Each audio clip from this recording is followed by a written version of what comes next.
Hello guys, in today's video I'll be showing you how to create an automation to reach people when they enter your website.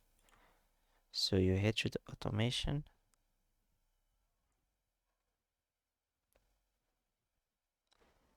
create an automation.